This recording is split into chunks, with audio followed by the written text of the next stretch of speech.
Well, hello everyone. I mentioned a while back on my video series that I'm doing Somewhat Daily Tarot and Rune that I wanted to expand a little bit and do some other things as well.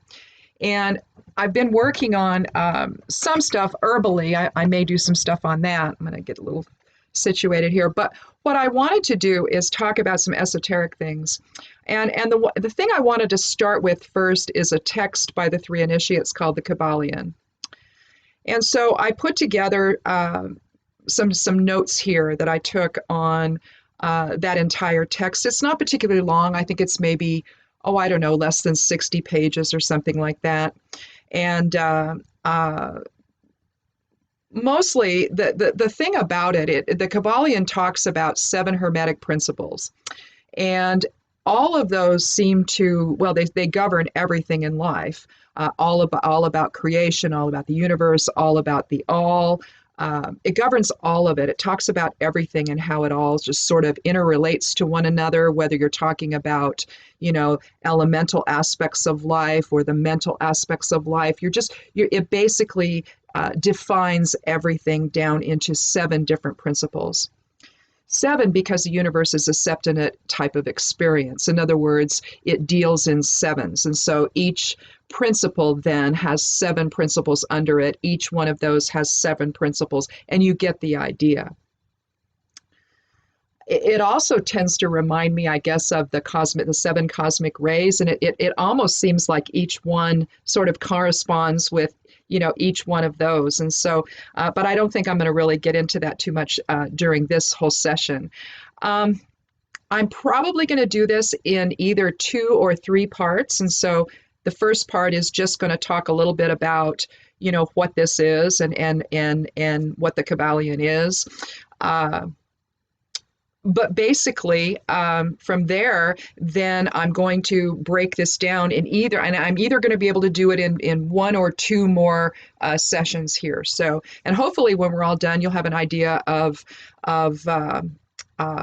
what the Kybalion's all about, what the principles are all about, how it can affect us just in terms of how we interact with the world. We can use these laws, these principles to actually work for us instead of against us. And so I think I'm just going to go ahead then and just sort of give you an orientation as to what this is, and then we'll close out, and then I'll start another one, and we'll get into the whole basics of it. So the Kybalion essentially is a text by 3 initiates discussing esoteric truth. They don't define themselves any more than that. It's a set of Hermetic principles or truths that are attributed to Hermes Trismegistus, who is quite possibly a reincarnated Thoth. That's what it seems to be. But Hermes was thought to be the scribe of the gods. He was the Trismegistus is considered is basically thrice great, if you can say that. I'm not saying it very well, but that's the meaning behind the word Trismegistus. And so he's thrice great, 3 times great. He's considered the great central son of occultism. He possibly lived in the time of Abraham, but my suspicion, and the text also suggests, that it could have been far sooner than that, far earlier, and that Abraham was actually influenced by him. He reportedly lived till he was 300 years old, and the Egyptians actually renamed him Thoth at that time. Thoth has said, especially if you look at the emerald tablets, what you'll see there is Thoth talks about reincarnation all of the time. He will go and he'll sleep for 100 years, and then he'll come back into body and do more things, right? So it's very likely that that's who this person was, that the energy of Thoth, whoever Thoth was imbued into Hermes. You'll also see parallels, because Thoth is also known as the founder of astrology and alchemy. And so, was it really him? And you'll find Hermetic teachings in all of religion. You will. You can think Kabbalah, so right there that you'll see aspects of that contained within other religions. And also the text discusses how much of the occult knowledge that we have has come via Egypt, although not necessarily where it originated. So now, it was Constantine, Emperor Constantine, who is either His mother, I believe, is a grandmother. So I think she's a grandmother or an aunt, maybe. So he's either a great uncle or a cousin in my ancestry, Constantine is. But see, Hermetic and Gnostic traditions, they sort of align hand in hand here. They were suppressed by Constantine because he decided that Christianity, he aligned himself with Rome, and so Christianity was going to be what was going to be, and the rest of this stuff was supposed to not exist anymore. Well, of course, you know that it did. Because there were people that went underground and basically kept it alive, and it's alive to this day, which is why we're talking about it. So anyway, the Kybalion essentially, from my perspective as a witch, and witchcraft makes use of these principles or laws, I will tell you. So that's one of the reasons I'm interested in it. But I'm kind of a secret doctrine person, and so Blavatsky and all of that, they all interest me. So it was a natural pull toward this. But basically, I just see it as a set of correspondences that describe the underlying foundational energies, as well as their interrelationships that comprise creation. And it's the intention of it is to learn how to work with these energies, work within them, transmute them, or bring them into balance via a greater awareness or understanding. And that's basically what magicians and witches do when we practice magic. Okay, we're aligning all of those energies together, we're working within their structure, and we're making them work for us. So we'll go quickly in chapter 2 here. They list the 7 Hermetic principles that comprise the Kybalion. The first one is the principle, and we'll just go over them briefly. And then likely I will end this one, I think. Or maybe I'll go and I'll briefly do chapters 3 through 7 because it's just brief. So basically what we're talking about, the 7 principles begin with the principle of mentalism, which says, and I quote, "The all is mind, the universe is mental," end quote, which basically describes the universe as a projection of the all, or the creator. And the all is defined as unknowable, undefinable, universal, infinite, the infinite living mind. Allows awareness of greater truth and acting with focused intention. It's another way, though, of saying that all of creation exists within the mind of the creator. So make sure you hang on to that one, because that's actually the most important concept to understand of everything else. Everything stems from that or happens within that structure. So from there, we have the principle of correspondence, the second one, which is the as above, so below, as above, so above. As witches all know, correspondences exist between spirit and form, assisting us in bringing the unknown into the known. As it is in heaven, also appears in form. It's essentially the study of the microcosm, the creator as the as the macrocosm, informing the microcosm is essentially what that is. The third principle is that of vibration. Nothing rests, everything moves, everything vibrates. So everything is in motion. The differences are really only about vibratory rates. The higher the vibration, the higher plane of existence. The fourth is the principle of polarity. Everything is dual, everything has poles, everything has its pair of opposites. Like and unlike are the same. Opposites are identical in nature but different in degree. It's the place where extremes meet. All truths are but half-truths. All paradoxes may be reconciled. So basically what they're talking about here is there's no real opposite. It only appears so, right? It's only extremes of the same concept. So gender, we have masculine, male and female, right? We have temperature, we have hot and cold. But they're only differences by degree, right? Two sides to everything.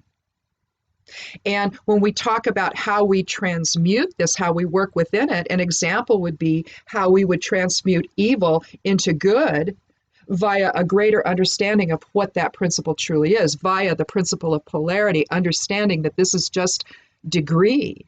It all is contained within that same concept of polarity. The fifth principle is that of rhythm. Everything flows out, everything flows in and out, has its tides, all things rise and fall.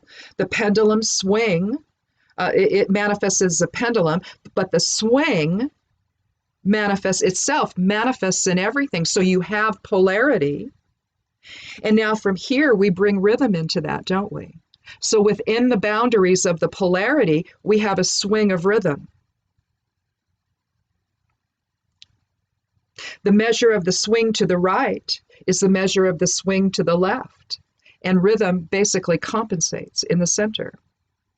Everything ebbs and flows. Think sine waves in a biorhythm chart, overcome by the rhythm of the mental law of neutralization. You can neutralize, in other words, the effect of this rhythm by observing its resting point and operating basically from there, watching that energetic swing in the point of observer, watching it come to rest and staying outside then of its effect. If you think the scales, position yourself in that fourth position in the middle, right, in the center, the resting point, and watch everything come to balance. Watch the rhythm flow in that way. Watch it come to balance. And that's what they're saying. The whole idea is that these, even though they're somewhat absolute, there's a way to work within them, in other words. We do that with magic. We do that with focused intention, whether it's magic or not. But we do that. We just do it naturally. But with the Kybalion, if you learn this, you can learn how to work within it and actually make that happen with intention. The sixth principle is that of cause and effect. Again, within the bounds of polarity, every cause has its effect, every effect has its cause. Everything happens according to law. They regard chance, and this is so fascinating, is but a name for law not recognized. Many planes of causation exist, but nothing escapes the law. So what they're saying is that there really is no coincidence. Everything happens by law. We may not realize it. They give the example of a pebble dislodging from the top of a mountaintop and rolling down the hill, gaining momentum, crashing into the top of a roof. Well, you may walk out there the next morning, it happens at night, right? And you go out there the next morning, it's like, well, I don't know how that happened. But momentum increased the weight and bammo. So there's a cause somewhere. You just might not be aware of it. Raising frequency now, you become the creator in a sense. And so you create versus react via a greater awareness of truth, but you know that's going to go into the principle of rhythm. It's going to interact with that because you're going to have to become the observer to know when that is, right? Lastly, the seventh principle is the principle of gender, and it's not what you think. Although everything has its masculine and feminine principles, gender manifests on all planes, and gender is in everything. It's true on all planes. No creation is possible without it, and it's not really indicative of masculine and feminine energies, but more indicative of regeneration.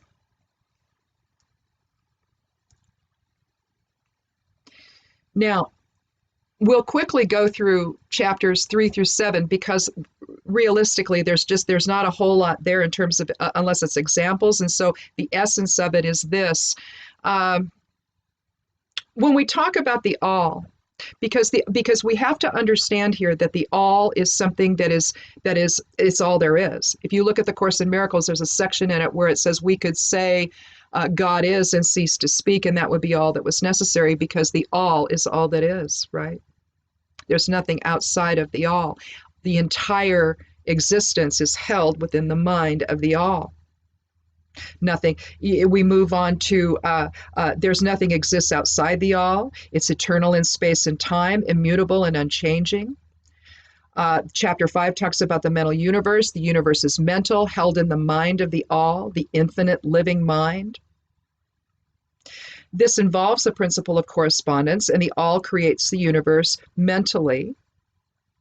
And so we can then assume that whatever we're experiencing here may also be part of the all. The principle of gender itself Basically, and this is why it doesn't mean what you think, it represents the aspect of the aspects of the single manifestation. And if the all is one, if everything is the all, then there really is no gender within the all itself. But in the creation, it splits apart, doesn't it? And it allows for more possibility. And what's fascinating about this is the masculine principle within the mental universe, within the all, stands apart, they say, projects its will toward the feminine principle, who then gives birth to creation. So in a sense, what we're doing is dwelling in the infinite mind of the all, which could then be explained as the both father-mother mind, right?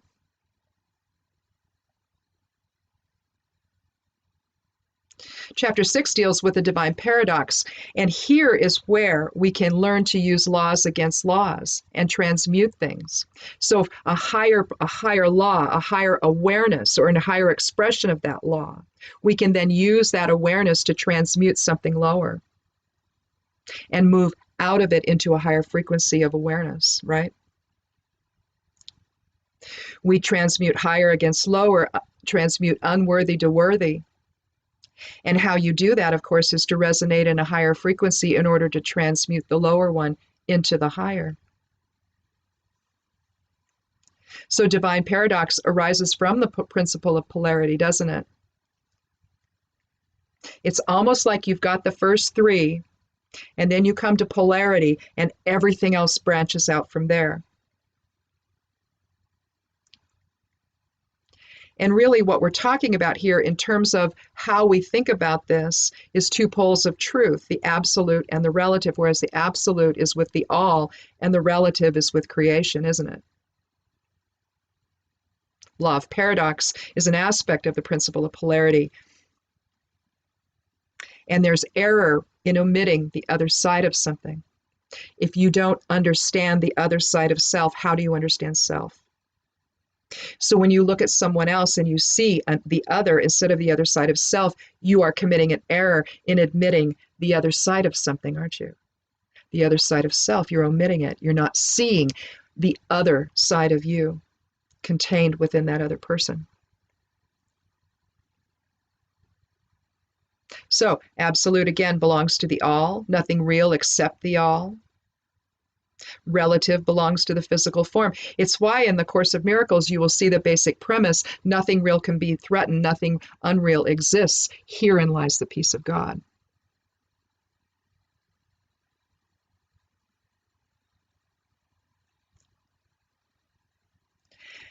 But the principle of mentalism, the very first one, is considered the greatest natural force because it's basically saying the universe is a mental creation of the all.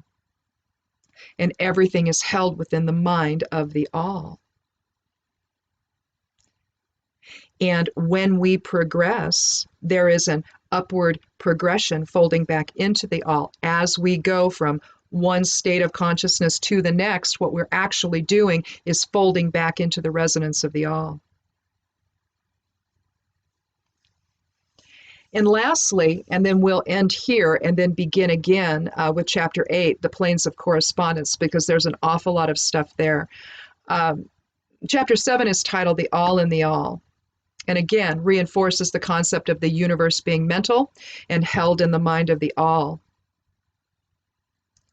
And then it is equally true, they say, that the all itself is contained within the all, isn't it? Reconcilable under the law of paradox. Again, transmuting that which is unworthy into the worthy.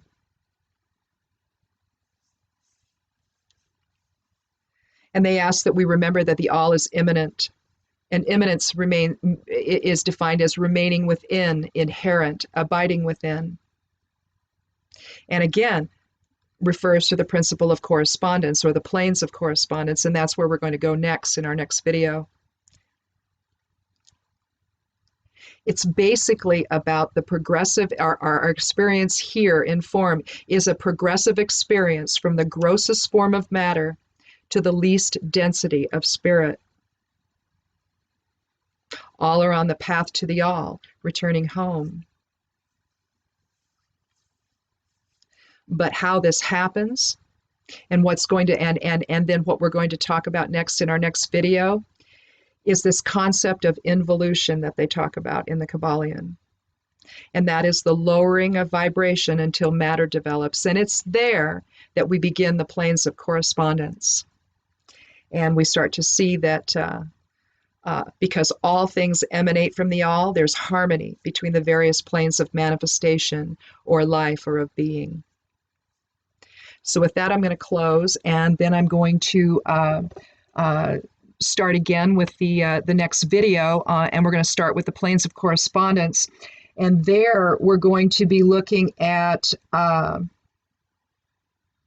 three great planes divided into matter, ethereal substance, and energy, and we're going to talk about what that's all about.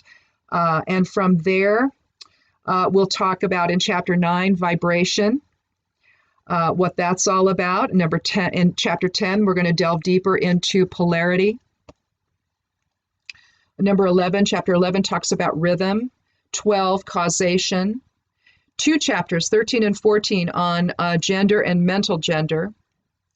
And then we'll close out the videos with Chapter 15, which is entitled Hermetic Axioms. And so that's what we're going to be looking at here, beginning in the next video. And I don't know. We're going to see how much we get through, and maybe I'll split it into 2. I'll just see how much time it takes. And if it feels like there's a place we can stop, we will, and then we'll continue with the third one. Otherwise, I'm going to do this all in the next one. So in any event, thanks so much for watching. Stay tuned, and blessed be.